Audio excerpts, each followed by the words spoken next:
మీ business ఏదైనా మీ ఊర్లో promotion చేయాలంటే అది సుమన్ టీవీతోనే సాధ్యం. ఇప్పుడే సంప్రదించండి.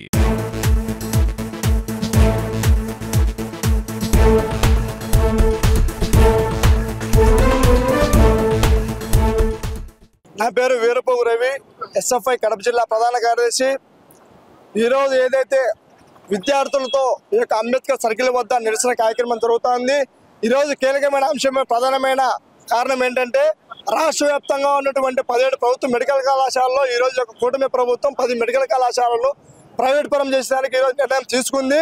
దాన్ని మేము భారతీయ విద్యార్థి ఫెడరేషన్ ఎస్ఎఫ్ఐగా అడ్డుకుంటామని చెప్పేసి మేము తెలియజేస్తున్నాం. ఈరోజు ఎంతో మంది కూడా పేద విద్యార్థులు కానీ మరి మధ్యతరగతి కుటుంబాల నుంచి వచ్చిన కానీ చాలా మంది కూడా నా కోచింగ్ సెంటర్లలో 10 లక్షల రూపాయలు 1000 రూపాయలు తీసుకొని ఈరోజు కోచింగ్ డాక్టర్లు కావాలని చెప్పి ఆశయాలతో ఈరోజు ఉన్నటువంటి పరిస్థితుల్లో ఈరోజు రాష్ట్ర ప్రభుత్వం నిరాశ కల్పించేటువంటి దుస్థితిని తీసుకొస్తుంది. ఇది సిగ్గుచేట కాదని చెప్పేసి మేము నారా చంద్రబాబు నాయుడు గారు కానీ మరియు నారా లోకేష్ గారిని కానీ మరి డిప్యూటీ సీఎం పవన్ కళ్యాణ్ మేము ముక్కుసూటిగా అడుగుతున్నాం. ఈరోజు ఎంతోమంది పేద కన్నీరు మీరు కన్నీరు కారణమవుతున్నారు. దీన్ని మేము చాలా వ్యతిరేకిస్తున్నాం.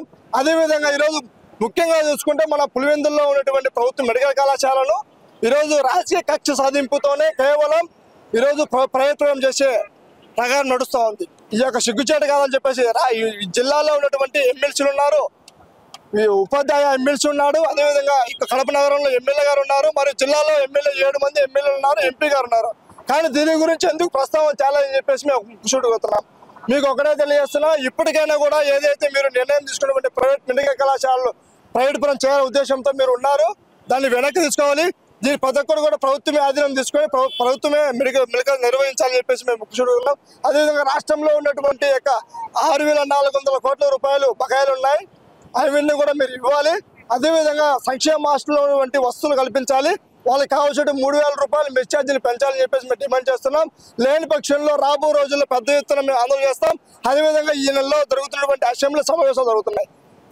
దానికోసం కూడా మేము రాష్ట్ర వ్యాప్తంగా ఎస్ఎఫ్ఐ ఆధ్వర్యంలో చలో అసెంబ్లీ ముట్టడి కూడా మేము ప్రయత్నం చేస్తామని చెప్పేసి మేము తెలియజేస్తున్నాం.